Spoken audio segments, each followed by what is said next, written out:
कोकणाचं एक वेगळं अट्रॅक्शन असतंच ना आपल्याला. आपण मी मूळचा कोल्हापूरचा, त्यामुळे जरा कोकणाच्या जवळचा आहे. विद्याधर जोशी आम्ही ज्यांना बाप्पा म्हणतो, त्यांनी मला तिथे मासा खायला लावला. म्हटलं भारती हे काय आहे तुमच्याकडे, आणि रिलॅक्स होतो आम्ही सगळे. टाइमपास चालू होता, हे चालू होता. अरे डायलॉग आहे, उद्यापासून शूट आहे ना आपलं. पण भीती हा शब्द तू काढलाच आहेस तर संपूर्ण चित्रपटच भीती या संकल्पनेवरती आधारित आहे. वेळानंतर तो सांगितलं की या घरात 3 डेथ झाल्या आणि मग मी विचार करायचो की आता म्हातारा कोण. ती नाही रे, 2 अजून एखादा मारू नको, मला मारतील करते. जर ॲनिमल्स म्हणजे मी कुठल्याही बॉलिवूडच्या चित्रपटाला जास्त प्रेक्षक येत असतील आणि आपल्या चित्रपटांना कमी प्रेक्षक येत असतील तर कुठलाही, शेवटी ज्यांचं थिएटर आहे त्यांचाही तो व्यवसायच आहे. दिलीप प्रभावळकर झोपून नाकातला कापूस करून उडत होते. तो किती लांब जातोय बघत होते. तर आनंद निगडे नाही अजून अजून बघा. अमिताभ जेव्हा 10 लोकांना मारतो तेव्हा आपल्याला ते कन्व्हिन्स होतं, पण आपला मराठी माणूस जेव्हा हिरो म्हणून उभा राहतो तेव्हा तुम्हाला प्रेक्षकांना त्याच्याकडून ज्या अपेक्षा असतात ना, त्या सगळ्या अपेक्षा पूर्ण करणारा खरा सिनेमा आहे. अभिनेत्री माधुरी दीक्षित व त्यांचे पती डॉक्टर श्रीराम नेने यांची निर्मिती असलेला पंचक येत्या 5 जानेवारीला चित्रपटगृहांमध्ये प्रदर्शित होतोय. या पंचकच्या निमित्ताने आपल्याला कोकणातील एका आगळ्या वेगळ्या कुटुंबाची कथा मोठ्या पडद्यावर पाहायला मिळणार आहे. आता हे खोत कुटुंबाला लागलेलं पंचक नेमकं काय आहे हे आपण प्रत्यक्ष त्यांच्या कलाकारांकडूनच ऐकूयात. नमस्कार, लोकसत्ता ऑनलाईनच्या डिजिटल अड्डामध्ये तुम्हा सर्वांचं मनापासून स्वागत आहे. माझा पहिला प्रश्न मी जयंत सरांना विचारेन. पंचक या आगळ्या वेगळ्या संकल्पनेवर चित्रपट बनवावा असं तुम्हाला कधी वाटलं, आणि ही संकल्पना नेमकी तुम्हाला कधी सुचली?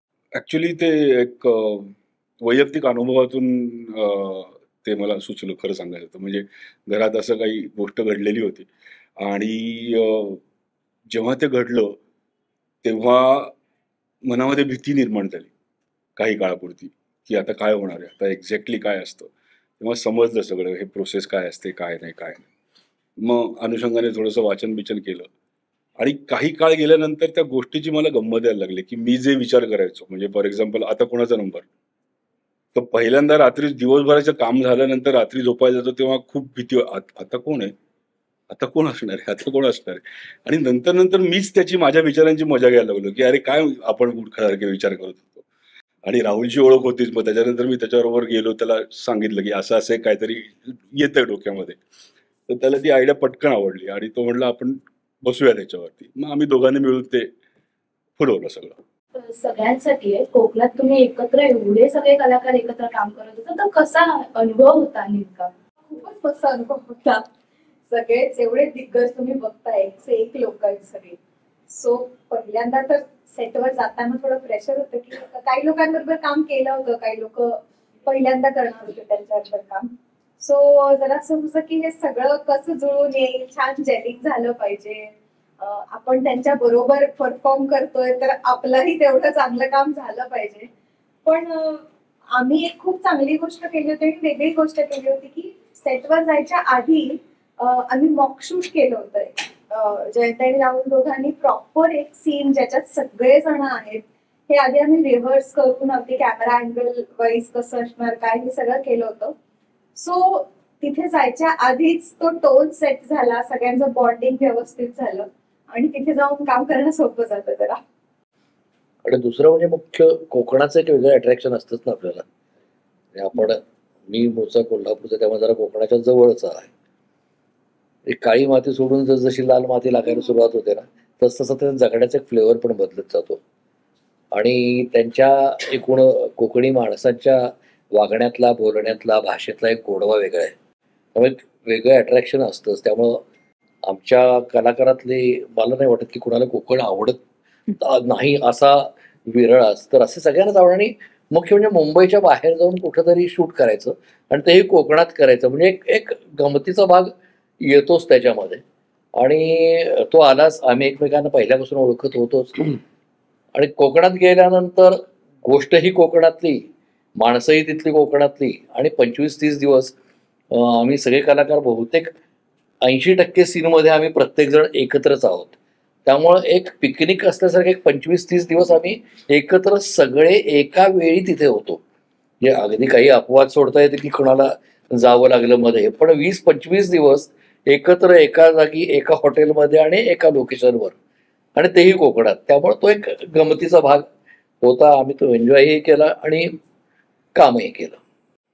अर्थातच मी पुण्याचा आहे, त्यामुळे कोकणामध्ये आम्ही जे भूमिका करत होतो, खोत म्हणजे जे घर आहे खोताचं, आधी मी सगळ्यात पहिल्यांदा सांगतो की केवढी किती कलाकारांची फौज ह्या चित्रपटात आहे. म्हणजे इथे जरी आता आम्ही 4-5 दिवस असलो तरी दिलीप प्रभावळकर, सतीश आळेकर, भारती आचरेकर, नंदिता पाटकर, संपदा जोगळेकर, गणेश आत्ता इथे नाहीये, गणेश, त्याच्यानंतर आणि सगळ्यात अर्थातच आदिनाथ कोठारे, विद्याधर जोशी, आशिष कुलकर्णी. सो एक खूप मोठं कुटुंब त्यांनी रंगवलं होतं की ज्या याच्यामध्ये होतं. आणि माझी कोकणाच्या संदर्भातली म्हणजे नाटकांच्या आणि ह्याच्या प्रयोगाने आधीपासूनच कोकणात जाणं येणं होतं, पण कधी कोकणी भाषा किंवा त्या खोतांची ती मालवणी त्याला काय लहेजा असलेली भाषा कधी बोलायचा योग आला नव्हता, कारण आपण फक्त प्रयोगापुरतं जातो आणि समजा येतो. पण इथे तसं नव्हतं. इथे आम्हाला तिथे राहणारा असल्यामुळे ती भाषा शिकायला मिळाली. आणि अर्थातच ते शिकवण्यासाठी यांनी ट्युटर्स तिथे केले होते की कुठलं वाक्य आधी मराठीत लिहिलंय पण ते आता ह्या मालवणी आणि मराठी अशा बॉर्डरलाईनवर म्हणताना कसं होईल. तर ती एक फार गंमत आली शिकण्यासाठी म्हणून. आणि बाकी अर्थातच मी म्हणलं तसं की कोकण कोणाला आवडत नाही. आणि त्याच्यात म्हणजे शूटिंगसाठी काय म्हणूया त्याला दुर्दैवाची गोष्ट होती किंवा अवघड प्रसंग होता की आम्ही तिथे असताना नेमका 2 दिवस 3 दिवस सलग पाऊस झाला, त्यामुळे आम्हाला बाकी काही शूट करता येत नव्हतं. पण अर्थातच त्या पावसानंतर जो निसर्ग कोकणात दिसला विलक्षण सुंदर. या खोत फॅमिलीची गोष्ट आहे. सो माझा डायरेक्ट संबंध नाही या खोत फॅमिलीशी, कारण आदिनाथचं जे कॅरेक्टर आहे या घरातला मुलगा, त्याची गर्लफ्रेंड आहे मी. त्यामुळे हे जे सांगतायत ते मीही आता तुमच्याबरोबर ऑडियन्स बनून ऐकतेय, कारण डायरेक्टली संबंध नसल्यामुळे त्या फॅमिलीत घडणाऱ्या घरातल्या गोष्टींमध्ये माझी इन्व्हॉल्वमेंट नव्हती, पॅसिव्ह इन्व्हॉल्वमेंट होती. त्यामुळे माझे सीन्स फार वेगळे आणि माझा आणि आदिनाथचा ट्रॅक वेगळा झाला. सो मला फॉर्च्युनेटली अनफॉर्च्युनेटली ह्या सगळ्यांबरोबर एकत्र खूप काम नाही करायला मिळालं. पण प्रत्येकाच्या करिअरमध्ये अशा स्टेजेस असतात ना जिकडे तुम्हाला वाटतं की अरे ह्या कलाकाराबरोबर किंवा ह्या कलाकाराच्या सिनेमात माझं पण नाव आहे. तर असे खूप कलाकार या सिनेमात आहेत, त्यामुळे ही फिल्म नाकारणं हा तर मुद्दाच नव्हता. आणि आय कॅन प्राऊडली से की आता दिलीप काका म्हणाला किंवा आज सतीश सर आहेत किंवा भारतीताई आहेत, तर ह्या सगळ्या मोठ्या कलाकारांबरोबर आपल्याला एक सिनेमा करायला मिळाला आणि आपण या सिनेमाचा भाग होत असं मला म्हणता येईल. पण खूप मजा आली. एक जो काही छोटासा पोर्शन मी या सिनेमात शूट केला आहे, 3-4 दिवसाचं काम केलंय, पण ते 3-4 दिवस माझ्यासाठी फारच वेगळा अनुभव होता आणि लक्षात राहतील. मी तिथे जसं हा म्हणाला तसं की आमची पिकनिकच होती आणि सगळ्या ह्यांच्यासोबत मी कधीच आधी काम केलं होतं. आनंदासोबत फक्त एक मी लंडनमध्ये शूट केलं होतं. बाकीच्यांना मी ओळखत होते, तेजू मैत्रीण होती, आरतीला मी आधीपासून ओळखते. पण 20-25 दिवस एक पिकनिक आणि एक वेगळं कॅरेक्टर घेऊन एक कथा फुलवणे, ती एक वेगळीच मजा असते. झाडं आहेत, पाणी आहे, स्वच्छ आहे, भाषा वेगळी आहे. ऑफकोर्स आम्ही तिथे ऑक्सिजन खूप जास्त घेतला. त्यात आनंददादा आणि या सगळे दिलीप काका, सतीश काका या सगळ्यांचे विनोद सतत, म्हणजे आमचं ऍक्शन आणि कट नंतरचे जे विनोदाचे एक मोठ्या लहरी होत्या त्या आम्ही खूप एन्जॉय केल्या. खूप हसले मी, त्यामुळे माझी हेल्थ फार सुधारली होती तिथे. थोडं वजनही वाढलंय त्या फिल्म मध्ये माझं. तर हे खूप वेगळी गोष्ट आहे. आम्ही जाऊ. ते ऍक्च्युली आमच्यामुळे नाही. आणि ते तिथे मी म्हणजे मी व्हेजिटेरियन आहे, पण विद्याधर जोशी आम्ही ज्यांना बाप्पा म्हणतो त्यांनी मला तिथे मासा खायला लावला. ती एक माझी आठवण मला सतत राहील की तू कधी नॉनव्हेज खाऊन पाहिल्यास का, तर माझी तिथे मी ते खाल्लं होतं. तर ती एक आठवण आहेच. त्यामुळे नॉनव्हेज खाण्याचं मला काही असं फरक पडत नाही, फक्त मी कधीच खाल्लं नव्हतं. तर त्यांचं तेच म्हणणं होतं की तू खाल्लं नाही असं आवडत नाही असं कसं म्हणतेस, खाऊन बघ आणि मग सांग की नाही आवडत. मी त्यांचा मान ठेवला आणि खाल्लं आणि मी म्हटलं की आता मला नको, आता मला नाही आवडत. सो ती एक छान आणि गमती खूप आहेत. पॅकअप नंतर आनंददादाच्या रूम मध्ये आम्ही खूप कल्ला करायचो.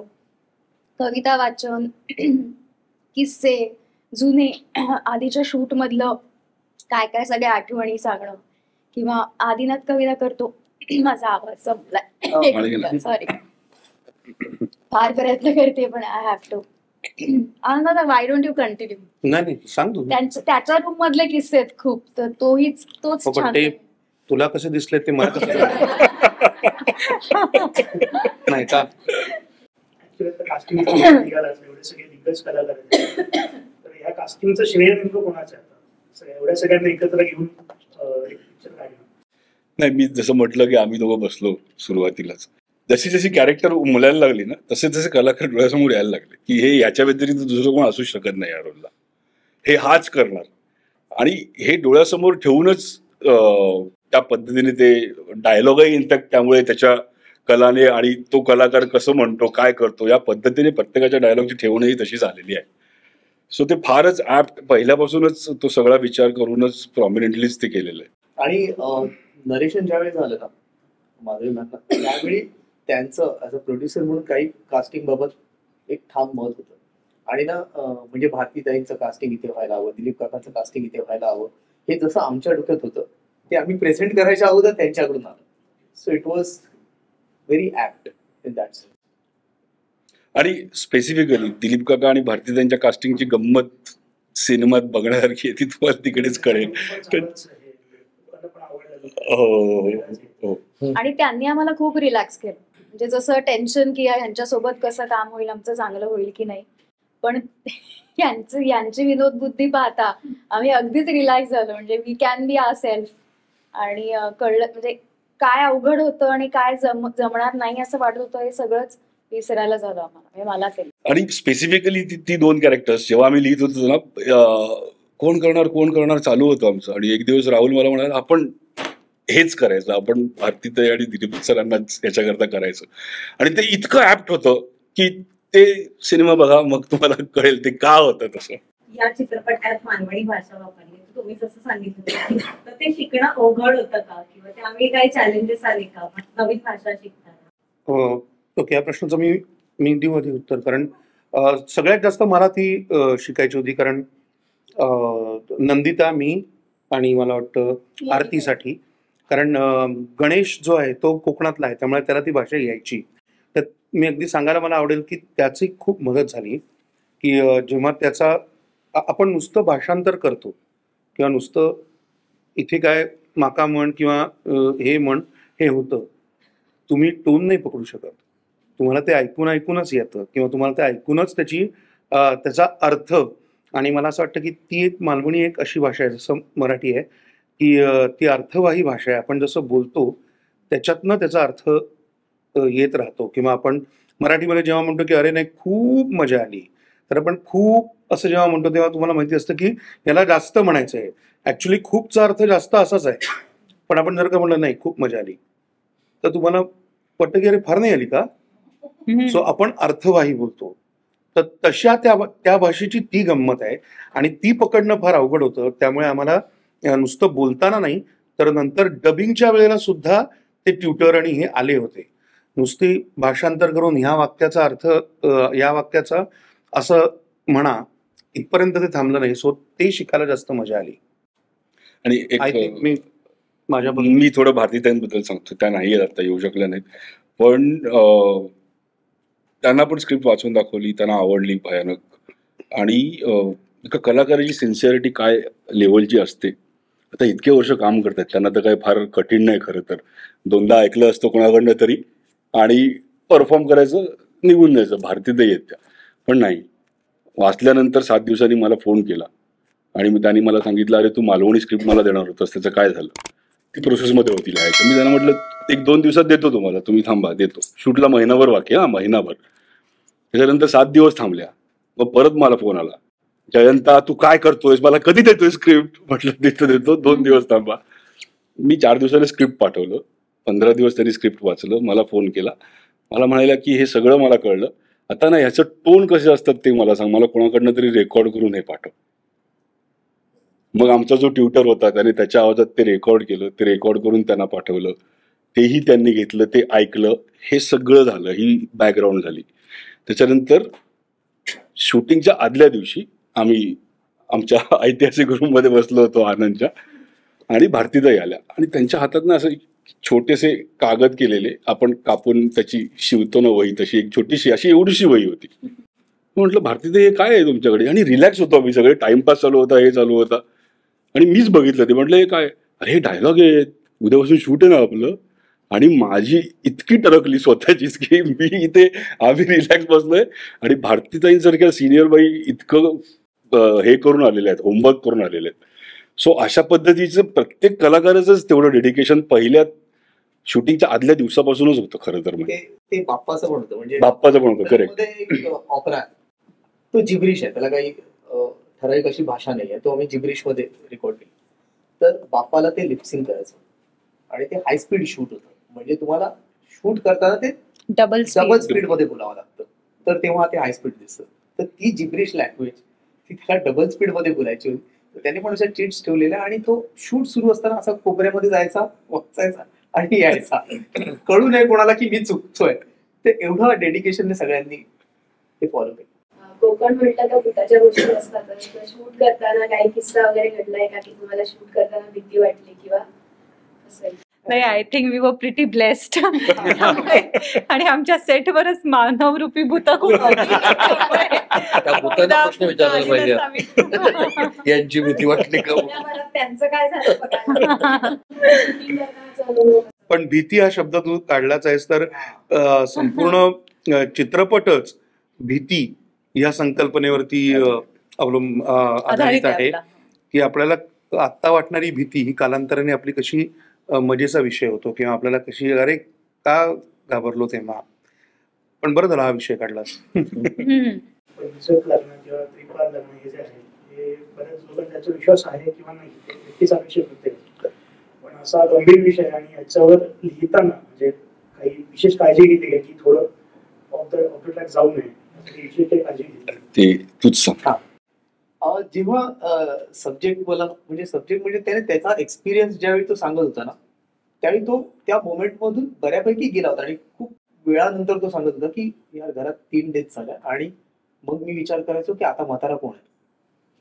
3 नाही रे 2, अजून एखादा मारू नको, मला मारतील करते. 2 झाले होते, अजून तिसरा कोणाचा नंबर आहे. तर ते चालू असताना तो ज्या पद्धतीने तो सांगत होता तर मला हसायला येत होतं. पण मला त्याचबरोबर हे पण कळत होतं की त्याच्या घरात झालं, त्यामुळे मी रिॲक्ट करू शकत नाही. तर ही जी सिच्युएशन आहे ना, ती it's exactly like Charlie Chaplin सिनेमामध्ये जे असतं, म्हणजे त्याला भूक लागते आणि खायला काही नाही आहे, तर तो इज प्रिटेंडिंग की मी नूडल्स खातो आणि ते शूलेस खातोय तो लिटरली. सो कितीतरी डार्क सिच्युएशन आहे, पण आपण बघताना ते हसत असतो. सो हा सिनेमा एक्झॅक्टली तसाच आहे की ज्या कॅरेक्टर बरोबर ती घटना घडते ना, त्यांच्यासाठी तो खूप सिरियस प्रकार आहे, पण ऑडियन्सला बघताना त्याची खूप मजा येते. सो म्हणून ऍज अ थर्ड पर्स्पेक्टिव्ह म्हणून आपल्या लाईफ मधल्या आपण कोणत्या सिच्युएशनकडे थोड्या दिवसांनी बघितलं, म्हणजे जसं आपला जुना फोटो ज्यावेळी आपण बघतो किती छाम्या दिसायचं मी असा जो आपला एक येतो ना, तसंच आहे. ती सिच्युएशन गेल्यानंतर त्यावेळी जसं आपण रिॲक्ट झालो होतो त्याच्यावर आपल्यालाच हसायला येतं, तसा हा सिनेमा आहे. म्हणून यात श्रद्धा अंधश्रद्धा ही एक सिच्युएशन आहे, म्हणजे पंचक नसतं आणि आम्ही एक टेररिस्ट अटॅक दाखवला असतं आणि घरात लोक अडकले आहेत असं दाखवलं असतं तरी तीच सिच्युएशन. भीती, फिअर ऑफ डेथ बद्दल आम्ही बोलतोय. तर फिअर ऑफ डेथ बद्दल बोलताना तुम्ही ना एका वल्नरेबल सिच्युएशन मध्ये जाता आणि एक वीक स्पॉट तयार होतो आणि मग त्याच्यातलं तुमचे क्वर्कीनेस, तुमचं असुरक्षिततेतून एक ना विनोदी तुमच्या रिॲक्शन्स बाहेर पडायला लागतात आणि तेच या घरात होत आहे प्रत्येक कॅरेक्टर बरोबर. आणि म्हणून ॲज अ थर्ड पर्स्पेक्टिव्ह म्हणून तुम्ही जेव्हा बघता त्या सिच्युएशनला तेव्हा मजा येणार. तर आमचा हा बॅलन्स खूप ठरलेला होता आधीपासून, त्यामुळे कधीच आम्ही त्या ह्याच्यात अडकलो नाही की श्रद्धा आहे किंवा अंधश्रद्धा आहे. त्या नाही आम्हाला ते प्रीच करावं लागलं, कारण आम्ही दोन्ही गोष्टींवर विश्वास ठेवतो. म्हणजे मी काय किंवा कोणी लाईफ मध्ये की अरे हे झालं पाहिजे, टचवूड आपण करतो, फिंगर्स क्रॉस. मॅच बघताना तासन तास अरे पोझिशन नाही हल्ली पाहिजे, हे आपण पण रिअल लाईफ मध्ये करत असतो. त्यामुळे श्रद्धा तेवढीच आहे, फक्त तेवढंच आहे की ती फार एजवर असतं ती गोष्ट. नेहमी जरा जास्त केली की ती एका विचित्र याच्यात जाते. पण भीती ही गोष्ट अशीच आहे, ती तुम्हाला पुश करत असते. तुम्ही कितपत ते घ्यायचं त्यावेळेला त्याच्याबद्दल असल्यामुळे आम्ही खूप क्लिअर होतो की, आणि म्हणून विनोदी अंगाने जात असताना आम्ही कुठेच ती लाईन क्रॉस नाही केली. माधुरी मॅम आणि श्रीराम सर कधी सेटवर आले आहेत का? हे शूटिंग सुरू होतं तेव्हा. हो, आलेत ना. आणि त्यांच्याबरोबर काम करतानाचा अनुभव म्हणजे प्रत्येकाला काही ना काहीतरी आठवणी असतील तर ते ऐकायला आवडतील आम्हाला. माझी आठवण 2018ची आहे. नाळ भाग 1 जेव्हा रिलीज झाला होता त्यांच्यासाठी वेगळा शो ठेवण्यात आला होता आणि त्या पाहायला डॉक्टर नेने आणि माधुरी मॅम आल्या होत्या. तर तो शो संपल्यानंतर मी बाहेर उभी होते त्यांची रिॲक्शन ऐकायला की त्यांना कसा वाटला. तर तेव्हा तिने मला पाहून घट्ट मिठी त्यांनी मारली होती आणि त्याच्यातून जी मला एक पॉझिटिव्हिटी मिळाली होती तो माझा अविस्मरणीय क्षण आहे. आणि त्यानंतर मला लगेचच ह्या सिनेमासाठी विचारलं होतं कारण तेव्हा मी मॅनिफेस्ट केलं होतं की इतकी छान व्यक्ती आहेत, काय पॉझिटिव्ह वाईब्स आहेत, तर असं होऊ शकतं का की काहीतरी माझं त्यांच्यासोबत असोसिएशन होईल आणि तसं झालं. सो ह्याच्यातून मी हेही शिकले की आपण सतत चांगला विचार केला पाहिजे आणि नेव्हर से नेव्हर, काही कधी होऊ शकतं ते चांगलंच झालं पाहिजे यासाठी आपण प्रयत्न केले पाहिजे. आणि त्यानंतर मुळात अशी कथा त्यांनी होकार दिला, इतकी छान टीम त्यांनी सगळी टिकमार्क केली आणि कोकणात शूट करत असताना जेव्हा खूप पाऊस पडला आणि आम्हाला थोडं टेन्शन आलं होतं की वेळेवर शूटिंग पूर्ण होईल की नाही, तेव्हा आम्हाला पुन्हा डोंट वरी हे सांगण्यासाठी दोघेही आले होते आणि आम्हाला खूप एनर्जी देऊन गेले. सो आणि पुन्हा जेव्हा पुणे फेस्टिवलला त्या आल्या होत्या तेव्हा पुन्हा एक काय म्हणतो उत्साहाची लाट आमच्यात त्या येणार म्हटल्यानंतरच आमच्यात एक स्माइल येते, एनर्जी येते. सो मला असं वाटतं की बॅक केलंय त्यांनी या स्टोरीला, आमच्या अख्ख्या टीमला आणि इतक्या वर्षांच्या पेशन्स नंतर थिएटरमध्ये ते रिलीज करतायत. सो त्या केवढ्या कमिटेड आहेत मराठी सिनेमासाठी ते पाहून मला फारच कौतुक वाटतं. फॅन मुवमेंट तर प्रत्येकाची आहेच आपापली, तर ती तर आमच्या बाबतीत झालेलीच होती. तू मुद्दाच म्हणजे पहिल्यांदा बघितल्यानंतर आता काय बोलायचं हेच कळलं नाही कसं पाहिजे. एनिवेज ते आहे, पण त्याच्यापेक्षा सुद्धा ना प्रोड्युसर म्हणून त्या दोघांची इतकी मदत झाली. एक छोटंसं एक्झाम्पल, एक गाणं जे आपण आत्ता रिलीज केलंय भवावी, ते गाणं पावसामुळे आम्हाला वेळ कमी पडला त्याचा आणि ते गाणं आमचं हाफ शूट झालं आणि परत आलो आम्ही. एक शेड्यूल बाकी होतं मुंबईचं आणि माधुरी मॅडमना भेटायला जायचं होतं, तर काय घेऊन जाऊया म्हणून आम्ही ते गाणं घेऊन गेलो दोघं जण की असं असं आहे. त्यांनी ते गाणं बघितलं आणि एका क्षणाचाही विलंब न करता आम्हाला प्रश्न विचारला, हे अर्धवट वाटतंय का तुम्हाला गाणं? आम्ही दोघांनी एकमेकांकडे बघितलं आणि म्हटलं हो अर्धवट वाटतंय. कधी शूट करताय? हा पुढचा प्रश्न होता. मग आता काय करायचं, मग आता दुसरंच काही करूया का, कुठे शूट करूया? नाही, कधी शूट करताय तिकडेच जाऊन शूट करा, संपला विषय. ही जी क्वालिटी आहे ना ती खूप विरळ असते, कारण अख्खं युनिट जाऊन तिकडे तो खर्च झालेला आहे, अख्खं युनिट परत गेलेलं आहे. आता परत त्या ठिकाणी जायचं, एक दिवसाकरता ते सुद्धा, आणि शूट करून परत यायचं. हे आपल्याकडे एक समज आहे की प्रोड्युसर म्हणजे फक्त पैसा लागतो, पण प्रोड्युसर या निर्माण करण्याची जी एक कन्व्हिक्शन असतं आणि ते त्याच्या मागची समज जी असते, सिनेमाची समज. म्हणजे ज्यावेळी नरेशन करायला गेलो होतो त्यावेळी आम्हालाच पहिली भीती होती की नरेशन कसं होणार. नरेशन झाल्याबरोबर त्यांनी पहिलं वाक्य म्हटलं की this has to be a theatrical release. हा सिनेमा थिएटरमध्येच रिलीज झाला पाहिजे. जेव्हा की त्यांचा पहिला सिनेमा 15 ऑगस्ट नुकताच 1.5-2 महिन्यापूर्वी OTT वर आला होता आणि त्यांच्यासाठी इझी चॉईस असू शकत होती की हा पण सिनेमा आपण कोणत्या तरी OTT ला दिला, पण त्यांनी ते ठरवलं नाही. हा सिनेमा सगळ्यांसाठी आहे, कुटुंबासकट बघण्यासारखा, एन्जॉय करण्यासारखा सिनेमा, तो थिएट्रिकल रिलीजच असला पाहिजे. आणि ते कन्व्हिक्शन असणं आणि त्या कन्व्हिक्शनच्या मागे उभं राहणं सतत, आणि ते आजपर्यंत प्रमोशन पासून रिलीज होताना त्यांचं कन्व्हिक्शन तेच आहे की this has to be theatrical release. तर ती सिनेमाची जाण असल्याशिवाय ते होत नाही. तुझी त्यांच्याबरोबर नाही, अनफॉर्च्युनेटली माझी हे खरं विश्वास न बसणार स्टेटमेंट आहे, पण माझी अजूनपर्यंत भेट होऊ शकली नाहीये. त्यामुळे तुम्ही समजू शकता की माझी एक्साइटमेंट काय टिपेला किंवा माझं वाट बघणं काय टिपेला असेल. पण आय थिंक माझं मॅनिफेस्टेशन 3 तारखेला किंवा 5 तारखेला पूर्ण होईल असं वाटतंय, प्रीमियरच्या दिवशी. So I am very excited. पण आता जे राहुल म्हणाला एक्झॅक्टली हाच मुद्दा आहे की मराठीमध्ये प्रोड्युसर्स आज जिथे पैसे टाकून सिनेमा करायला घाबरतायत, तिथे आपला मराठीतला इतका सक्सेसफुल, आपल्या सगळ्यांना प्राऊड वाटतं ज्याबद्दल, असा एक चेहरा येतो जो मराठीत सिनेमा करण्याचं ठरवतो आहेच, पण कंटिन्युटीमध्ये ते सिनेमे करत राहणं, एकाच प्रोड्युसरने नवीन नवीन सिनेमे करणं आणि at the same time he film आम्ही खूप पूर्वी शूट केली असताना सुद्धा आज OTTचं माध्यम अवेलेबल आहे. प्रोड्युसर्ससाठी सोपं झालंय, त्यांचे पैसे जे काय आहे त्याची रिकव्हरी करणं, हे सगळं असताना सुद्धा एवढा काळ थांबणं की नाही, ही फिल्म थिएटरलाच रिलीज झाली पाहिजे. सुरुवात करताना आज आम्ही सगळेच सिनेमे करतो आणि सगळेच प्रोड्युसर्सना भेटताना सगळे प्रोड्युसर म्हणत असतात की नाही आम्ही थिएटरला हे करू आणि ते करू, पण ते प्रत्येकाला फिजिबल होतं असं नाही. पण माधुरीची खरंच थांबल्या आणि मॅमनी आता एवढी वर्ष थांबल्यानंतर आज हा सिनेमा ते इतक्या दिमाखीत आणि इतक्या छान मोठ्या प्रमोशन सकट मोठ्या प्रमाणात रिलीज करायचं ठरवलंय. सो ही खूप छान गोष्ट आहे मला वाटतं, प्रत्येक कलाकारासाठी, आपल्या मराठी माणसांसाठी. आणि आम्ही तर काम करतो म्हटल्यावर हे आपल्याला, तुम्ही ह्या क्षेत्राला कुठेतरी जवळून ओळखता, पण तुमच्या माध्यमातून आपण प्रेक्षकांना हे सांगू शकतो की तुम्ही थिएटरकडे वळा. तुम्ही थिएटरमध्ये येणं का गरजेचं आहे ना, कारण आजही मराठी इंडस्ट्रीमधले इतके मोठे चेहरे ज्यांना कदाचित ह्याची गरज आहे किंवा नाहीये, पण ह्या पलीकडे आपली भाषा, आपली कला ही आपल्या माणसांपर्यंत पोहोचवण्याची धडपड करणारी माणसं आज आपल्याबरोबर आहेत. सो फक्त त्यांची धडपड आम्ही अप्रिशिएट करतो हे म्हणण्यासाठी त्या थिएटरची एक खुर्ची बुक करणं गरजेचं आहे, ती झाली पाहिजे. याला जोडून सागर सर आणि आनंद सरांना प्रश्न आहे. आता बहुतेक सिनेमे बॉलिवूड आणि मराठीमध्ये आपल्याला दिसून येतं की जोरदार टक्कर देताना दिसतं. म्हणजे झिम्मा चालला त्याच्या बरोबरीनेच ॲनिमल आणि डंकी.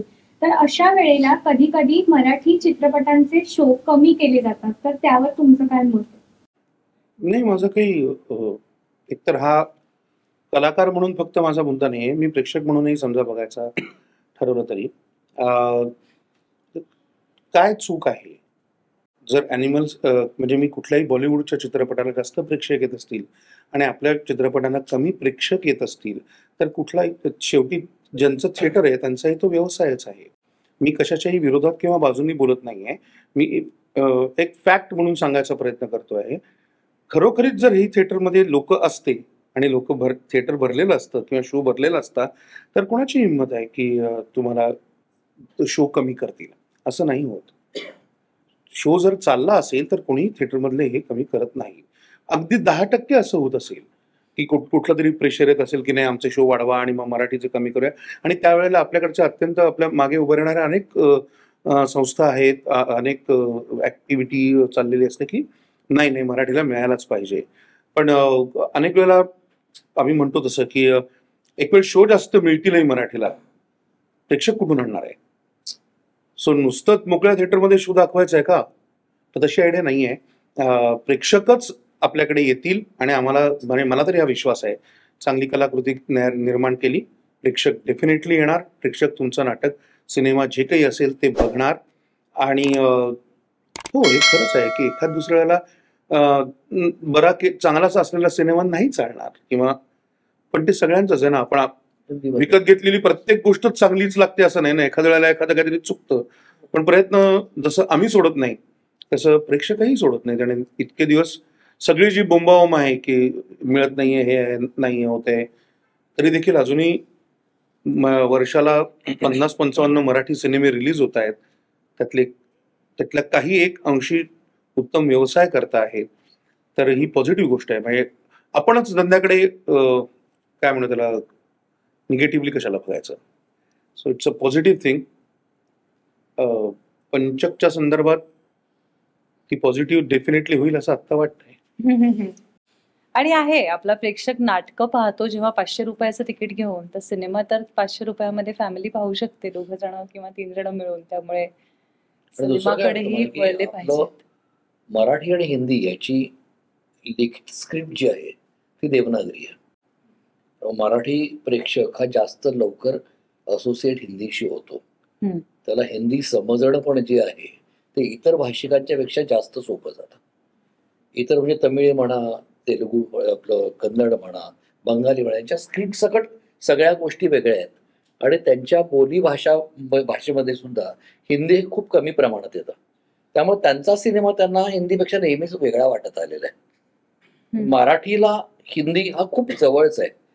हा म्हणजे जर तुम्ही ॲव्हरेज काढला तर 10 मराठी माणसातल्या 10ही जणांना हिंदी समजत असतं, बोलता येत असतं. बरोबर. त्यास तमिळ 10 पैकी 2घांना हिंदी बोलता येत असतं किंवा बघत असतात. हा एक मूळ फरक सिनेमाला जाताना प्रेक्षकांच्या मनामध्ये असतो. हं? तर त्या प्रमाणामध्ये हा एक माझ्या मते प्रेक्षकांच्या मनात पडणारा प्रश्न असेल की आता या दोन्हीतला कुठला बघावा. तर मी जर तमिळ असेल आणि तमिळ सिनेमा लागलेला आहे आणि हिंदी लागलेला आहे, तर माझ्यासाठी त्या 2 वेगळ्या गोष्टी आहेत. म्हणजे मला एक कळणार आहे, एक न कळणार आहे. मराठी माणूस आहे तर मला दोन्ही कळणार आहे. तर मग मग कदाचित प्रेक्षकाच्या पॉईंट ऑफ व्ह्यूनं मी असं म्हणेन की मग मला जर याच्यापेक्षा मी जर एंटरटेन व्हायला आलोय तर मी हा भव्य का बघू नये. ओके. दुसरी गोष्ट मराठी याच्या दृष्टीने त्यांना जो त्यांचा प्रोड्युसर जर तेवढ्या स्क्रीन घेत नसतील जास्त मागणी, आणि तसे बघायला गेलं तर मराठी चित्रपट जेवढ्या संख्येने आत्ता होत आहेत तो साधारण हिंदी चित्रपटाच्या संख्येनेच होत आहेत. म्हणजे जर त्याचा रेशो काढला की महाराष्ट्राची लोकसंख्या, देशाची लोकसंख्या, हिंदी बनणारे सिनेमे, मराठी बनणारे सिनेमे, याच्यामध्ये जे एक 15-20 वर्षापूर्वी 10-15 सिनेमे बनायचे त्याला 100-100, 150-150 सिनेमे वर्षाला बनतात. आता दर आठवड्याला 5-5 सिनेमे मराठी रिलीज होतात आणि तसेच 5-5 हिंदी रिलीज होतात. त्यामुळे ही जी कसरत आहे ती राहणारच आहे. आनंद म्हणाला तसा एक 10-15% गोष्टी अशा असणार आहेत की एकदम जेव्हा बिग बुल्स येतात त्यातले, तेव्हा ते सगळेच कॉन्कर करायला बघणार आहेत. काही मल्टिप्लेक्सवाले त्याला बळी पडत असतीलही, पण अगदीच मिळत नाहीत असं नाहीये. त्या परफॉर्मन्सवरती तुम्ही किती चांगला सिनेमा बनवताय, तो सब्जेक्ट किती चांगल्या पद्धतीनं, आणि मुळात कसं आहे माहिती की तुम्ही हिंदीची कॉपी करून जोपर्यंत मराठी सिनेमे बनवायला जाल तोपर्यंत प्रेक्षक नाही येणार. मराठीला मराठी मातीतलाच विषय जर असेल जो तुमच्या जगण्यातला आहे, आणि मराठी जगणं हे खूप रिअलिस्टिक आहे, खूप असं स्वप्नातलं नाहीये. त्यामुळे नाटकाचा प्रचंड पाया असलेला हा जो आपला रसिक वर्ग आहे किंवा कलाकार वर्ग पडतो आहे, तो जगण्यातले अनुभव मांडायचा प्रयत्न करत असतो. आणि तो जोपर्यंत, आणि मराठी प्रेक्षक मी बघताना सुद्धा अमिताभनं एक 10 लोकांना मारलं ना तर मला ते पटतं, पण माझ्या सिनेमामधला हिरो दोघांना हा नाही मारू शकत. माझ्याच मनामध्ये आता तिथंच तर तयार झाली, नाही मारू शकत, हे खरं नाही आहे. तिथं मारू शकतो. अमिताभ विमान बांधून घालू शकतो, अमिताभ खांद्यावरून मगर नेऊ शकतो. To counter that lighter note, मला कोणीतरी प्रश्न विचारलेला जो मी याच्या जयंत बरोबर डिस्कस की अरे ॲनिमल तुमच्या सिनेमामध्ये म्हटलं हो माझ्या सिनेमामध्ये पण आहे, घाबरलेला ससा आहे, बिथरलेली गाय, तुमची चॉईस आहे, तुम्हाला बघायचं. आणि ज्यांना ॲनिमल नाही आवडलं त्यांना माणसं पण दिसतील असे तुमचा चॉईस आहे. आणि खरं आहे, मला याचं म्हणणं फारच पटतं की फायनली काय कॉन्टेंट इज द किंग. आणि तुम्ही बघा मल्याळम सिनेमे, मला माहित नाही तुम्ही बघता की नाही, पण का बघता? मला भाषा कळत नाही ती, मी काय प्रत्येक वेळेस सबटायटल वाचत नाही, पण तरी सुद्धा मी तो सिनेमा बघतो. मी बघतो कारण मला त्यातला कॉन्टेंट आवडतो, मला त्यातला कॉन्टेंट जवळचा वाटतो. तुम्ही तुमच्या कल्चरच्या जितकं प्रामाणिक आणि जवळ राहून सिनेमा कराल ना तेवढा तो लोकांना आवडणार आहे, असं माझं प्रामाणिक मत. एवढं आपण इराणी सिनेमे सगळे बघितले, माजिदचे सिनेमे बघितले, तर मला नाही वाटत ते काहीतरी खूप प्रचंड मोठ्या बजेटचे वगैरे असतात. तर तुम्ही सेपरेशन बघा किंवा कुठले म्हणजे इराणी इतर यांचे पण चाइल्ड ऑफ सॉईल बघा किंवा कुठलीही फिल्म बघा, हे साधारण मराठी चित्रपटाच्या बजेटच्या आसपासच सिनेमे आहेत. आणि मॅक्झिमम टाइम ते ऑस्कर पर्यंत गेले. ऑस्कर म्हणजे खूप भारी असं माझं म्हणणं बिलकुल नाही आहे, पण एक जगमान्य असलेली एक गोष्ट आहे. आणि ते सिनेमे आपल्यालाही आवडतात. त्याच्या नंबर ऑफ फिल्म्स त्यांच्या ते स्वतःचा कंटेंट न सोडता बनवतात आणि त्याच्यावरती तेवढं काम करून बनवतात. तर तसं आपल्या इकडे होत राहिलं तर आपलंही तशा पद्धतीने काम सुरू होईल. दिवाळीच्या दरम्यान चित्रपटाचं शूट आता असं झालेलं नाही असं मला म्हणायचं नाही. आत्ताचे नवीन जे बरेच खूप चांगले चांगले दिग्दर्शक आहेत, त्यांचे वेगवेगळे बरेचसे खूप चांगले सिनेमे पण आलेले आहेत.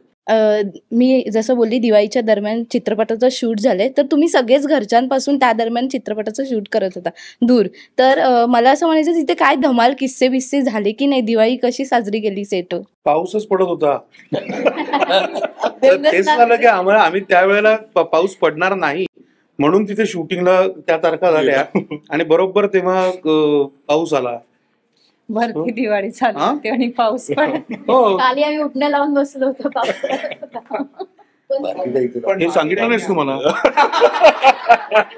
आलो असतो मी. नाही बाकी काय नाही. फक्त एक आमच्या भारतीताई आहेत ज्यांचं शूट आधी संपलं होतं थोडंसं दिवाळीच्या, आणि आम्ही सगळेजण तिथे असणार होतो त्यांना माहिती होतं. तर त्यांनी मुंबईहून तिथे सगळ्यांसाठी पूर्ण फराळ पाठवला होता. म्हणजे अगदी उठण्यापासून संपूर्ण फराळ. मला वाटतं 25 जणांसाठी ना सेटवरच्या सगळ्यांसाठी. आणि तिने छान पिशव्या पॅक करून हे करून असं सगळं पाठवतं. So it was fun. आणि तसं म्हणाल तर काही फटाके किंवा अशी काही गंमत नव्हती. बिकॉज सीन्स मध्ये आणि तेव्हाही आम्ही आता शूट कधी चालू करूया या गडबडीत होतो. पण मजा आहे. मला सर्वांनाच एक प्रश्न विचारायचा आहे. कोकण जितकं निसर्ग सौंदर्याने समृद्ध आहे तितकंच ते खाद्य संस्कृतीने सुद्धा आहे. तर खाण्याच्या काही गमती जमती किंवा सेटवर काही बनवून खाल्लं का वगैरे? नटानाच खायचो. नाही गंमत होतं. पण आरती आणि आनंद सगळ्यांकरता सेटवरती जेवण केलेलं होतं. आणि त्या दिवशी त्यांना आम्ही एक स्पेसिफिक 4 नंतर त्यांना सोडलं होतं. हे सगळं मी होते त्या 3 दिवसात काहीच ह्याच्यातलं. तेव्हा प्रॉपर त्या किचन मध्ये जाऊन एवढ्या मोठ्या मोठ्या पातेल्यांमध्ये त्याचे व्हिडिओही आहेत आपल्याकडे. टोमॅटोचं सार केलं होतं सुंदर. मी वालाचं बिरडं केलं होतं, फिश केले होते, आणि असं सगळ्यांनी मिळून नंतर जेवलो. अजून पण खाण्याची गंमत जेवण म्हणजे रात्रीचं खेळालीचं पण शूट सायमल्टेनियसली तेव्हा चालू असायचं. सो आमचा मित्र आहे सुहास शिरसाट किंवा बरेच मित्र मैत्रिणी सगळे त्या सिरियल मध्ये होते. त्यांनी एक दिवस सुट्टी, त्याला त्या दिवशी सुट्टी होती तेव्हा त्यांनी जाऊन मालवणला जाऊन खूप सगळ्यांसाठी फिश आणले, तयार केले, आणि त्यांनी आम्हाला त्या टीमने होस्ट केलं आणि जेवायला बोलवलं. काय खरंच ही असताना का नाही आपण असं काय केलं? ते टुवर्ड्स द एंड झालं. कॅरेक्टरच्या नावाच्या पुढे खोत लागलं नव्हतं. नाही तुमचं ऍक्च्युली कारण त्याच दोघांचं शूटिंग सगळ्यात जास्त आदिनाथ आणि ती. मला वाटतं भारतीताईंचं तू म्हणतोयस ना, तर मला आल्यावर कळलं की अरे कालपर्यंत भारतीताई होत्या, कालपर्यंत भारतीताई होत्या.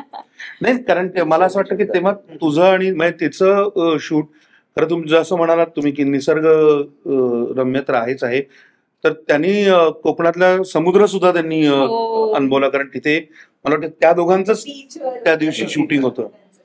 आय थिंक माझ्या अख्ख्या करिअरमध्ये तेवढा एकच शूटिंग असेल. नॉट बिकॉज मी या टीम बरोबर बसले म्हणून. तुम्ही माझं सोशल मीडिया पाहिलं असेल की असे तसे असे फोटो कधी दिसत नाहीत तुम्हाला. मी फार नाही वापरत फोन. पण ते एकमेव लोकेशन होतं जिथे समुद्रावर मी अशी वेड्यासारखी फोन घेऊन कोणाला किती दाखवू, माझ्या किती लोकांना हे व्हिडिओ शेअर करू, आणि इतका स्वच्छ समुद्र, इतकं स्वच्छ वातावरण आहे असे फोटो काढले होते. सो या खूपच छान. खाद्य संस्कृती डेफिनेटली आहे, पण आम्ही सगळेच जण वेगवेगळ्या पद्धतीचं जेवण आवडणारी माणसं आहोत. सो डेफिनेटली सेटवरती धमाल यायची. आज काय हे, आज काय ते.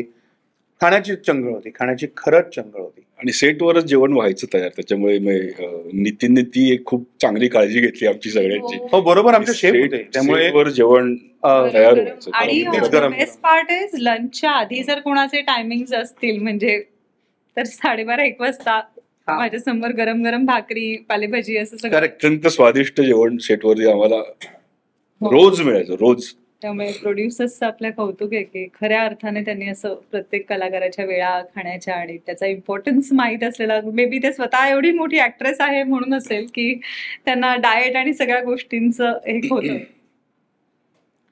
आम्हाला काय माहित नाही हे डाएट बी.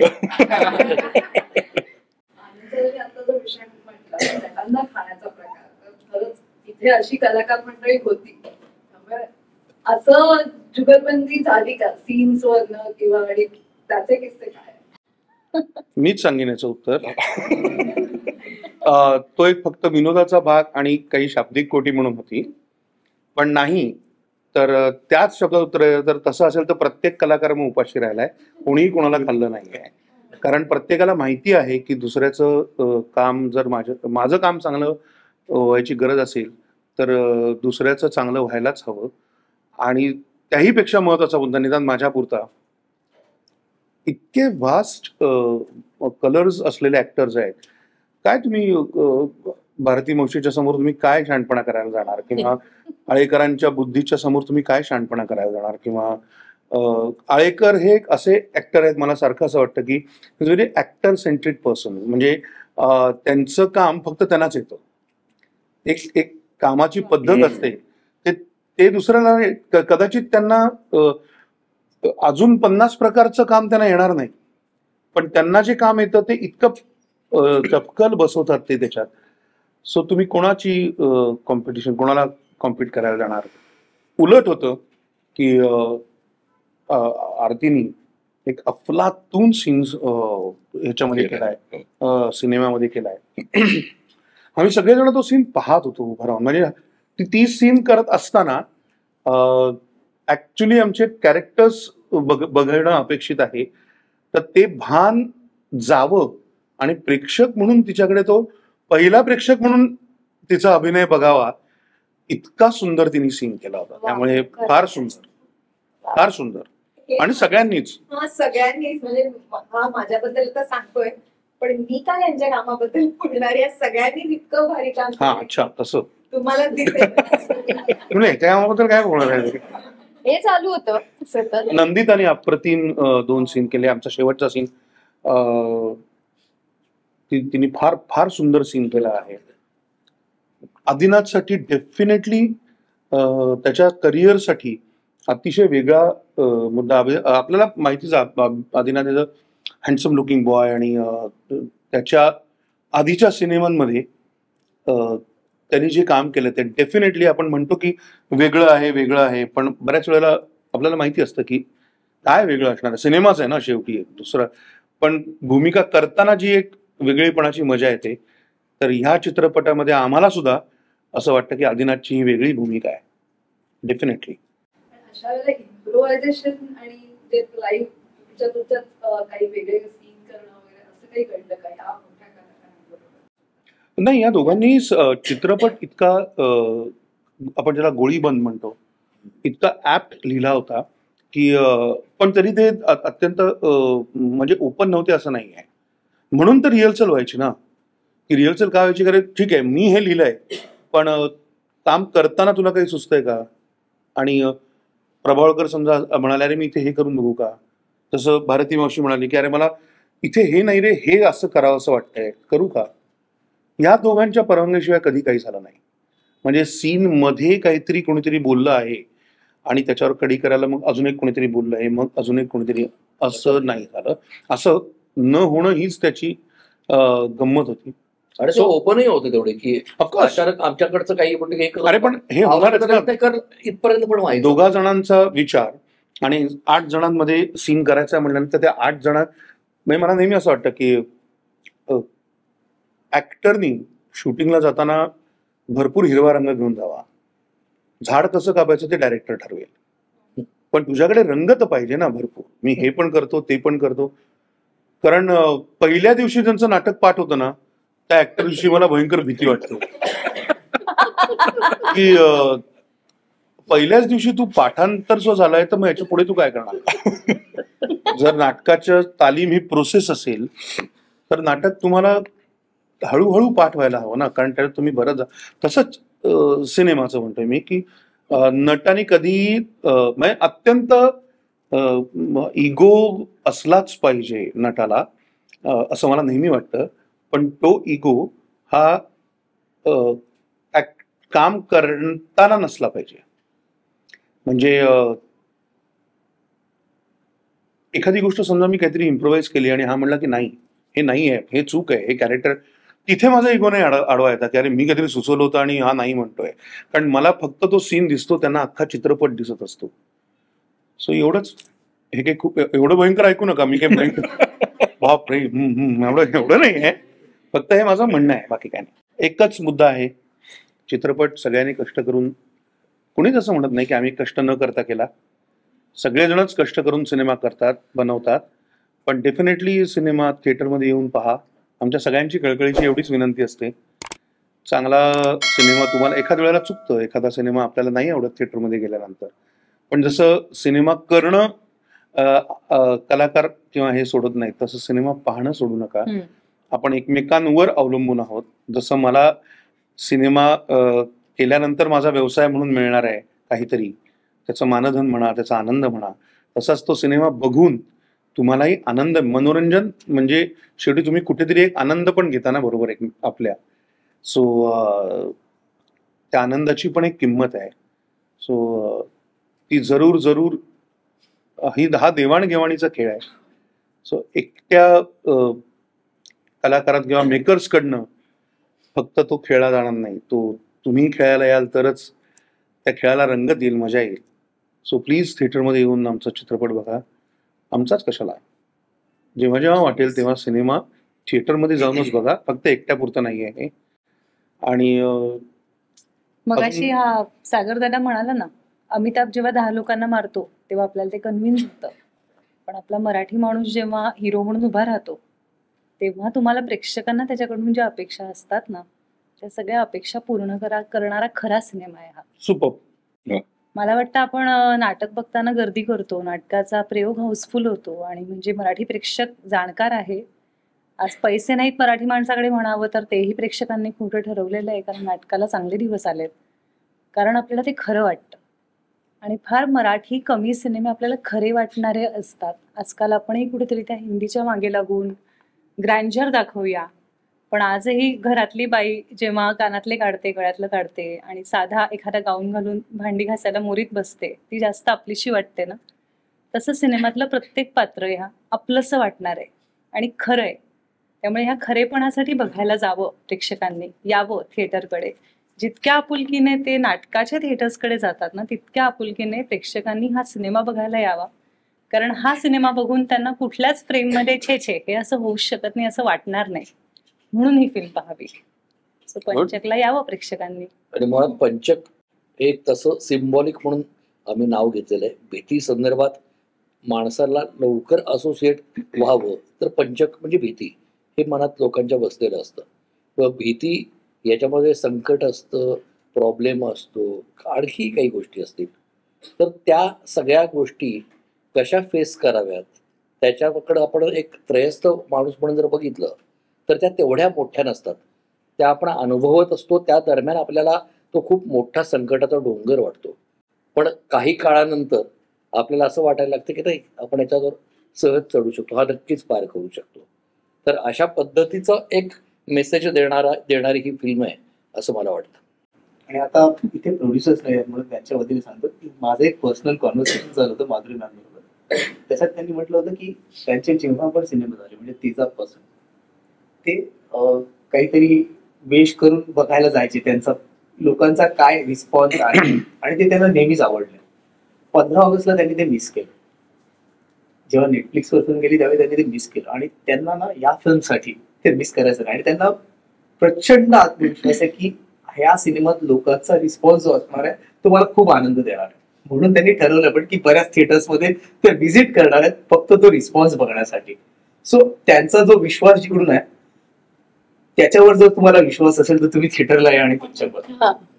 प्रेक्षकांच्या आपुलकीची कसोटी आहे, कारण 5 जानेवारीला सगळ्यात चांगले मराठी चित्रपट आहेत. डेफिनेटली अगदी खरं आहे, अगदी खरं आहे. नाना काकाचा चित्रपट येतो आहे, त्याच्यानंतर सत्यशोधक येतो आहे. मला हेच म्हणायचं की हेच आपल्या मराठीचं बलस्थान आहे की माझ्या चित्रपटगृहामध्ये मला 3 चांगले सिनेमे बघायची. आणि म्हणून मी इथनं अगदी जाहीरपणे सांगतो, जरी पंचक च्या संदर्भातली ही प्रेस कॉन्फरन्स असेल तरी देखील मी असं अगदी मनापासून म्हणेन 3ही सिनेमे बघायला जा. जरूर तुम्ही ठरवा तुम्हाला काय आवडेल काय नाही आवडेल, डेफिनेटली.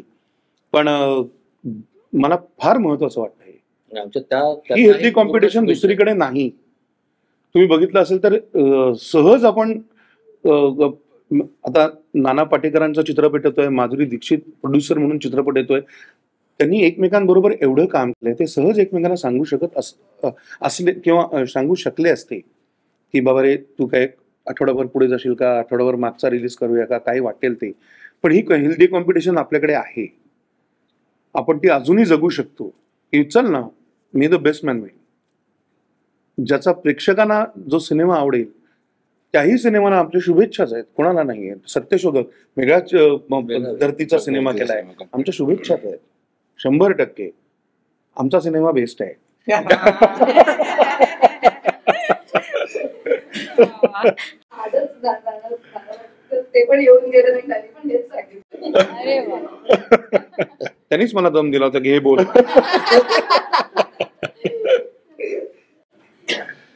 थँक्यू. या सिनेमांच्या आता मराठी चित्रपटांचं एकूण वेगवेगळं जे वैविध्य आहे कंटेंटच्या बाबतीत पण आहे आणि कलाकारांच्या बाबतीतही आहे. म्हणजे त्या एकाच चित्रपटाचं उदाहरण घेतलं तर 3 वेगवेगळ्या जनरेशन्स आहेत. तर हे दिग्दर्शक आणि लेखक म्हणून काम करताना या अशा पद्धतीने काम करणं किती वेगळं वाटतं, काय एक्सपिरियन्स काय? नाही, त्याच्यामागे असा खरं तर विचार नव्हता. मी जसं मगाशी म्हटलं ना की कॉन्टेंट आणि तुम्ही तुमच्या कल्चरला जेवढं ट्रू राहून सिनेमा करता तर तो सिनेमा प्रेक्षक म्हणून बघायला मला आवडतो, कारण मी त्या मातीतलं आहे. मला माझ्या मातीची गोष्ट बघायची आणि ते जर तुम्ही मला दाखवत असाल तर आता माझ्या मातीचं कल्चर हे जर 3 पिढ्यांचं आहे आणि मला माझे आजोबा हे नेहमीच आवडतात. मला माझा काका आवडतो, मला माझा मामा आवडतो, मला माझी मावशी आवडते, आत्या आवडते, सख्खा भाऊ, चुलत भाऊ, एवढं कुटुंब घेऊन आपण फिरतो आणि प्रत्येकाशी आपला एक वेगळा कनेक्ट असतो. तर ते माझ्या कलाकृतीत, माझ्या सिनेमांमध्ये येणार आहे आणि हे सगळं आपल्या सगळ्यांचं आहे. तर त्याच्यापासून का पळा उगच? मी शहरात राहतो, मी मुंबईत राहतो म्हणून मी त्याच्यापासून पळण्यात काहीच पॉईंट नाहीये. मग तू त्याच्यापासून पळलास तर प्रेक्षक तुझ्यापासून पळणार आहे. त्यामुळे ते असं ठरवून काही केलेलं नव्हतं. त्या गोष्टीचा तो भाग आहे की हे कुटुंबाने केलेलं आहे. आपण काय त्याला एकत्र कुटुंब ही आपल्याकडची पद्धतीची मागच्या 50-एक वर्षात कमी झाली आहे. लोकांच्या कामामुळे त्यांना शिफ्ट व्हायला लागतं, शहराकडे यायला लागतं वगैरे. पण अजूनही दिवाळीमध्ये घराघरात सगळे 40 जण गणपतीला जमतातच की एकत्र. ते बॉन्डिंग आणि ते कल्चर आपण विसरलेलोच नाहीये. मग म्हणाले असं कोकणी माणसाला कोकण म्हणत कोकणात अजूनही कोकणी माणूस गणपतीला जातो म्हणजे जातो, सुट्टी काढून आपल्याकडे गणपतीला जाऊन शिमग्यापर्यंत तिथे राहून मग तेव्हा शेताची काय काय कामं असतील, घराचं काम असेल काही, तर हे कुठून येतं? आणि आमच्या सिनेमामध्ये पण तेच आहे. एक भाऊ, त्याची पोरं, त्यांच्या बायका, हे सगळेजण येतात. ती ओढ जी आहे ना घराची, म्हणजे मी म्हटलं तसं की माझा कोकणाशी तसा संबंध कधी नव्हता. मी कायमच पुण्या मुंबईकडचाच माणूस होतो. पण ती गोष्ट फार गमतीची वाटते आणि ती भावना तर सगळ्यांना सेमच असेल ना. माझ्या घरी मला परत जायचं आहे, तर ती एक गमतीची गोष्ट या सिनेमात आपल्याला बघायला मिळते, जाणवते. आणि तो विषय जो आहे ना, तो म्हणजे आपण एवढे विविध विषय होत असताना तुमचा जो प्रश्न होता, आम्हाला कॉन्फिडन्स होता कारण ही टीम होती बरोबर. आणि स्क्रिप्ट आहे ना, तुम्ही लिहिता तेव्हा तुम्हाला कळतं, ते आहे तुम्हाला माहिती असतं की हे करेक्ट आहे. त्याच्यानंतर तुम्हाला जी जुळवाजुळव करायची असते. आता ते वपूंचं एक वाक्य आहे, as you write more and more personal it becomes more and more universal. जसं आम्ही काम करताना मी हिंदीत बरंच काम केलेलं आहे, त्यामुळे मी आता कोणाला सिनेमा DI करताना कलरिस्टला दाखवला तर तो नॉन महाराष्ट्रीयन आहे, पण तो प्रत्येक याला 4 वेळा बघितल्यावर पण तो असतोच तिकडे. तर मी त्याला विचारलं, तुला कळ बहुत क्लिअर आहे. सो जसं तुम्हाला असं वाटतं की आपण आपल्या मातीतली गोष्ट सांगतोय, पण इमोशन, भीती, इमोशन आणि त्याने येणारा विनोद हा युनिव्हर्सल आहे. त्यामुळे तो मी गॅरंटेड आहे, तो कोणत्या फेस्टिवलला दुसरीकडे गेला. जसं पीकमध्ये ज्युरी जे होते ते इंडियन नव्हतेच कोणीच, सगळे बाहेरचे ज्युरी होते, इंटरनॅशनल ज्युरी होते आणि आम्हाला बेस्ट स्क्रीन प्ले मिळाला तिथे पीकमध्ये. सो हे रिलेट होणारी गोष्ट आहे आणि तो कॉन्फिडन्स तिथूनच येतो.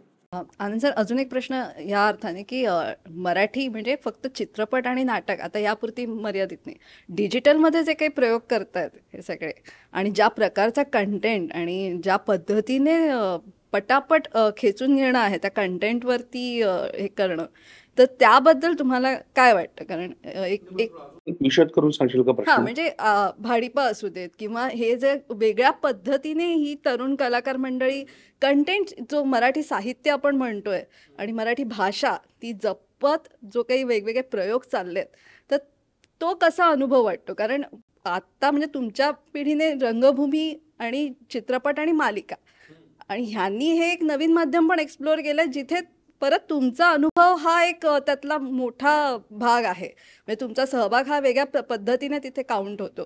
तर त्याकडे कलाकार म्हणून कसं बघ? अत्यंत पॉझिटिव्हली बघतो मी स्वतः वैयक्तिक. मला अत्यंत गंमत वाटते या सगळ्या तरुण मुलांची, की ते ज्या पद्धतीने कॉन्टेंट मांडतात, ज्या पद्धतीने ते आज मीडिया हँडल करू शकतात. आम्हाला नाही जमलं ते. आम्हाला म्हणजे मी असं नाही म्हणत आहे, मीडिया ही इतकी दुधारी तलवार आहे आणि आज त्यांना ते जास्त येत आहे की त्याच्यावरनं कसं चालायचं आहे आणि म्हणून किती वापर करायचा आणि किती नाही हा त्यांना जास्त येतं. म्हणजे आज ज्या मुलांना ह्या पद्धतीने त्या माध्यमाची ताकद कळली आहे ती डेफिनेटली आमच्या पिढीपेक्षा पुढचीच आहे आणि आपण ते ऍक्सेप्ट करायलाच हवं की नाही, ते आपल्यापेक्षा जास्त हुशार आहेत, त्यांना आपल्यापेक्षा जास्त. आणि बरोबर ना, माझ्या वयाला ज्या वयात माझ्या डिजिटल मीडिया आला आणि त्यांच्या वयात डिजिटल मीडिया म्हणजे तू आता जो म्हणतेस ती एंटरटेनमेंटचा प्रकार आला, ते डेफिनेटली माझ्यापेक्षा पुढेच आहे. ते त्यांना तरुणपणात आलंय, त्यांना ते अजून स्वीकारायचं आहे, अजून गोष्टी त्यांना माहिती आहेत की ह्या माध्यमाची ताकद. आज मला माहित नाही पण ह्याचं उदाहरण म्हणून मी फक्त सांगतो की कास्टिंग करताना अलीकडे फॉलोअर्स बघतात आणि ते आम्हाला माहित नव्हतं.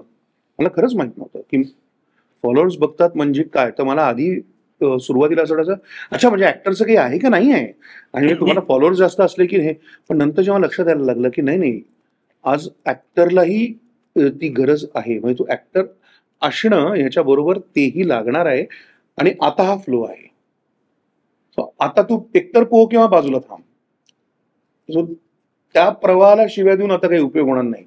हे आम्ही आमचं शिकलोच की. म्हणजे निदान मी माझ्या पुरतं म्हणतोय पॉझिटिव्हली की नाही मग मला नाही करायचं त्याच्यात तर मी घरी बसणार आहे. आणि म्हणून ते सगळं वाईट काम करतात असं नाही आहे. ते त्याही माध्यमांमध्ये उत्तम काम करून दाखवत असतील तर मग मला कळायलाच हवं की या सर्व माध्यमांची ताकद काय आहे. मग मी माझ्या आवड म्हणून कदाचित नाटक करीनच की. आणि गंमत अशी आहे की त्या गोष्टीचा उपयोग अत्यंत मस्तपणे आला आदिनाथ.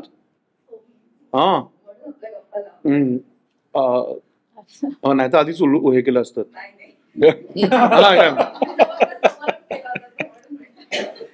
सो ही ताकद आहे डेफिनेटली. आणि तुम्ही बघितलं असेल की अमेय वाघ आणि ह्या लोकांनी जेव्हा म्हणजे आज ते त्या माध्यमांवरती अत्यंत पॉप्युलर लोक आहेत पण त्याचा फायदा त्यांनी नाटकासाठी करून घेतला. जेव्हा त्यांनी नाटक केलं तेव्हा ते जोरदार चाललं. प्रिया उमेश आणि प्रिया म्हणजे एवढी ग्लॅमरस ऍक्टर जे टॉपचे ऍक्टर आहेत तेही ओटीटी कडे बघतात आणि बी रोजगार सारखी सिरीज निवडतात. त्याच्यामध्ये इतका नॉन ग्लॅमरस रोल आहे तिला आणि आजूबाजूची मंडळी पण तिने हा विचार नाही केला की नाही माझ्यावर ए लिस्टरच कोणीतरी पाहिजे. सो हे सगळं करून पण ते नाटकाकडे वळतात, त्याचाही फायदा करून घेतात आणि इतर ज्यांना हे काम करायचंय ओटीटी मध्ये किंवा छोटे खाणी त्यांना आपल्याकडून कशी मदत होईल ह्याचाही विचार करतात. सो अशी लोक आहेत. सारंग पॉल आणि जेव्हा भाडीपासून त्यांचं जेव्हा हे काम सुरू झालं तर त्याच्या खूप वर्ष आधीपासून तो थॉट त्यांच्या डोक्यात होता. तेव्हा आपल्यापर्यंत पोहोचलं नव्हतं कारण तेवढं पॉप्युलर झालं नव्हतं. जेव्हा ते नवीन काहीतरी वेगळं आहे जेव्हा सुरू निपुण आणि अमेयचं सुरू झालं तेव्हा ते पॉप्युलर. पण त्यांनी खूप वर्षांपूर्वी ते पाहिलं होतं जे कदाचित आम्हाला ते कळायला वेळ लागला. सो त्यांचेही कष्ट आहेतच खूप वर्षांपूर्वी. ऍक्टिंग स्टाईल्स बदलल्या आहेत, ऍक्टिंग पॅटर्न्स बदलले आहेत, कितीतरी सहजता आली आहे. सगळं बरोबर आहे असं माझं म्हणणं नाही आहे, अजिबातच नाही की सगळंच बरोबर आहे. पण ते शिकण्यासारखं जे असेल तर ते आम्हाला जास्त आहे आमच्या पिढीला. सो इट इज ही खूप चांगली गोष्ट आहे की त्यांची विषयाची निवड पण बघण्यासारखी आहे. सुंदर विषयाची निवड आहे. ज्याचा सिनेमा नाही होऊ शकत त्याचं टेलिव्हिजन नाही होऊ शकत पण तो विषय तेवढाच महत्वाचा आहे. सिनेमा आणि टेलिव्हिजन करत असताना बऱ्याचदा लोकांना काय आवडेल याचा विचार करून साधारण विषय बऱ्याचदा निवडला जातो आणि अर्थात काही त्याला अपवाद आहेत पंचक सारखे की त्यांनी जो ठरवलाय तशा पद्धतीचा सिनेमा आम्हाला करता आला. तर मला माझ्या मते या डिजिटल मीडियामध्ये आता जे भाडीपा असेल किंवा इथं त्यांना जे म्हणायचं ते म्हणतायत आणि ते लोकांना आवडत आहे. त्याच्यावर हे बंधन नाही आहे फारसं की लोकांना कसं आवडेल त्या पद्धतीने आपण करूया. त्यामुळे त्यांना तो फ्रीडम घेत आणि अर्थात आनंद म्हणाला त्याप्रमाणे त्यांच्या इतकं आमच्या जनरेशनला कळत नाहीच आहे कारण आमची जनरेशन एक माझ्या मते एक ट्रान्झिशन पिरियडमध्ये अडकलेली आहे की आम्ही धड जुने नाही आहोत आणि धड नवे नाही आहोत, हे मधल्या याच्यामध्ये आहेत. पण म्हणजे लकी पण आहोत आणि दुर्दैवी पण आहोत की आम्ही यांच्याशी तेवढं लवकर कोपअप नाही होऊ शकत या मीडियाशी किंवा या डिजिटल या गॅझेटशी. पण आम्ही लकी यासाठी आहे की आम्हाला जुना जो संपूर्ण सुवर्ण युग आहे तेही बघता आलं आणि या मुलांच्या बरोबरही काम करता येतं. आदिनाथ सरांना प्रश्न. हॅलो, माधुरी मॅम बरोबरचा दुसरा चित्रपट, जेव्हा पहिल्यांदा फोन आला तेव्हा काय रिॲक्शन होती? मी जसं म्हणालो आम्ही दरवेळी म्हणतो की प्रत्येक जण आम्ही including you guys, everybody, right from the director to the writer to the spotlight to the lights to the clap, everything and every one is a fan of Madhuri Dixit. आणि त्यात मी काय आहे म्हणजे, आणि माझा पहिला सिनेमा 15th ऑगस्ट होता. माझं काम त्यांना खूप आवडलं होतं आणि दुसऱ्या फिल्मसाठी मला त्यांनी कॉन्टॅक्ट केला आणि जयंतच्या डोक्यात कोणतरी वेगळं होतं. सांगितलं नाही कोण आहे, पण मला माधुरीच्या टीम मधून मला कळलं की आदिनाथ अशी अशी फिल्म आहे आणि त्याने विषय सांगितला मला. Wow, subject is outstanding, such a unique story. मला वाटतं की असा विषय सिच्युएशनल कॉमेडी, अशी सिच्युएशनल कॉमेडीवर स्क्रिप्ट आधारित असणं मुळात एक खूप दुर्मिळ गोष्ट आहे आणि ती स्क्रिप्ट अशी आपल्याला सापडणं मराठीत it's like a gold mine आणि असा विषय केलाच पाहिजे. त्यात मला सांगितलं की डिरेक्टर च्या मनात कोणतरी वेगळं होतं, माधुरी दीक्षित आणि डॉक्टर यांनी हट्ट केलाय की तू हवायस. संपला माझा गेम झाला तिकडे. मी पुढचे 2 दिवस झोपलोच नाही बघ. शूटिंग करण्याचा अनुभव कसा होता? अरे कमाल, सावंतवाडी, आणि आम्ही सगळेच एक नंबरचे खादाड आहोत, त्यामुळे बोलताना पण तोंडात पाणी येतं. सावंतवाडी कम्प्लीट होता होता तोंडात अशी लाळ कळते माझ्या. भालेकरांची थाळी. सगळ्यांनी मज्जा केली आणि सगळेच आम्ही खाण्याचे शौकीन आहोत. मला वाटतं की सगळ्यात एक अविस्मरणीय मी आलेले तेव्हा ही सगळी मजा मी होते तेव्हा कुठे होती? भालेकर काय मुंबईला आले होते ते 3 दिवस. सगळ्यात एक अविस्मरणीय अनुभव पंचक सिनेमा शूट करताना म्हणजे पंचकच्या सेटवर सावंतवाडीत साजरी केलेली आम्ही दिवाळी. म्हणजे माझ्यासाठी पहिल्यांदा दिवाळीत मी घरापासून लांब होतो, काम करत होतो आणि एक थोडस एक जेव्हा असा एक सण असतो, दिवाळीसारखा सण असतो, तेव्हा आपण एक थोडंसं होम सिकनेस येऊ शकतो. पण आमचं ते इतकं सुंदर कुटुंब जमलं होतं, ते रुळलं होतं की कुणीही कुणाला त्याची उणीव भासू नाही दिली. आणि पंचकच्या सेटवर आम्ही ती दिवाळी साजरी केली. आनंद, आरती ह्यांनी स्वयंपाकघरात जाऊन काय बरंच काय बनवलं होतं. भारतीताईंनी फराळ मागवलेला मुंबईवरून, सगळ्यांनी काय काहीतरी केलं होतं आणि ती दिवाळी अविस्मरणीय असेल माझ्यासाठी. असा कोणता सेटवरचा आठवणीतला किस्सा शेअर करायला आवडेल का? हो, मी सांगतो ना. ह्या सगळ्यांनी आता सिन्सिअरिटीचे खूप किस्से सांगितले असतील ना. आम्ही कशी मेहनत केली, आम्ही कसे फोकस्ड होतो. आता बदलू नकोस ते. तर फॉलो द स्क्रिप्ट. तर एक असाच एक सिरियस नाही, सगळे धमाल सीन्स होते, पण एक असा सीन होता जिथे दिलीप प्रभावळकर झोपले, ते मेलेले असतात आणि त्यांच्या नाकात त्यांनी ते असे कापूस टाकले होते, डेड बॉडी नाकात असतात तसे. आणि ह्या बाजूला आनंद दिंगळे बसलेले आणि ह्या बाजूला मी आणि माझा क्लोजअप होता. आणि मला तिथे इमोट करायचं होतं, इंटेन्सिटी, डोळ्यात पाणी आहे, बाप मेलाय आणि मी तयार करतोय स्वतःला त्या सीनसाठी. मी बसलोय, मी ते मूड घेतोय, मूड पकडतोय. ह्या दरम्यान दिलीप प्रभावळकर आणि आनंद दिंगळेंचं काय चाललं असेल जरा गेस करा. दिलीप प्रभावळकर झोपून नाकातला कापूस करून उडत होते. तो किती लांब जातोय बघत होते. तर आनंद दिंगळे नाही अजून बघा. अरे पण नव्हता जात त्याचा लांब सगळी धमाल चालली होती सेटवर. आणि हे this is just the tip of the iceberg. म्हणजे आम्ही जी धमाल ऑफ स्क्रीन केली आहे त्याहून दुप्पट धमाल तुम्हाला फिल्म बघता येणार आहे, कारण ती केमिस्ट्री सगळी ती ऑन स्क्रीन ट्रान्सलेट झाली सगळ्यांचीच. म्हणजे ते कारण मला वाटतं त्याचं कारण होतं की जयंत आणि राहुलनी वर्कशॉप्स आमचे घेतले होते. तिथे आमची सगळी केमिस्ट्री डेव्हलप व्हायला लागली. दीप्ती, तेजू, आनंद सगळे आम्ही सगळे म्हणजे आम्ही सगळे एकत्र पहिल्यांदाच काम करतो. आणि तरी पण जेव्हा मी सेटवर होतो तेव्हा असं वाटत होतं की हा आपला 200वा प्रयोग आहे. सुपर. सगळ्यांकडून आम्ही ऐकलंच, पण पंचकसाठी चित्रपटगृहात तो 5 जानेवारीला प्रदर्शित होतोय, तर प्रेक्षकांना काय आवाहन करशील? चित्रपटगृहात या आणि अनुभव घ्या या धमाल कॉमेडीचा. अशी उत्कृष्ट स्क्रिप्ट मराठीत खूप दुर्मिळ असते, सापडणं नटाला आणि प्रेक्षकांनाही मला असं वाटतं. आणि आय थिंक खूप सुंदर पॅशनेटली बनवलेला सिनेमा आहे हा. तुम्हाला ट्रेलरवरूनच एक अंदाज आला असेल की एका वेगळ्या पठडीचा हा सिनेमा आहे. कॉमेडीज खूप येतात, पण स्लॅपस्टिक कॉमेडीज येतात, फार्सिकल येतात, पण एक सिच्युएशनल कॉमेडी जी मला वाटतं. आणि कॉमेडीच्या प्रकारांमध्ये situational comedy is a comedy genre that travels over time. म्हणजे आज जे एव्हरग्रीन कॉमेडी फिल्म्स आपण आपल्या लक्षात आहेत ते सगळे सिच्युएशनल कॉमेडीज होते.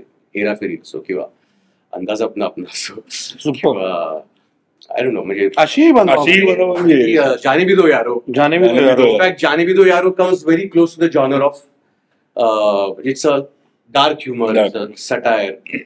So yeah, I think it's a one of a kind subject, it's a one of a kind project, आणि it's a one of a kind cast. मला वाटतं की खूप and the producers यार, म्हणजे that's सुंदर निर्माते. आमचे निर्माते फार सुंदर आहेत. फक्त सुंदर नाही तर खूप पॅशनेट निर्माते आहेत. माझा यांच्याबरोबर दुसरा सिनेमा आहे, पण सिनेमा त्यांना कन्सीव्ह करण्यापासून त्यांना खात्री होती की हा सिनेमा थिएटरच्या ऑडियन्ससाठी बनलाय आणि त्यांनी तो धरून ठेवला. त्या योग्य वेळेसाठी ते थांबून राहिले की जेव्हा ती योग्य वेळ येईल आम्ही तेव्हा तो रिलीज करणार चित्रपटगृहात. त्यांना अनेक ऑफर्स आले OTTवर डायरेक्टली रिलीज करायला फिल्म, पण त्यांनी ती राखून ठेवली फिल्म.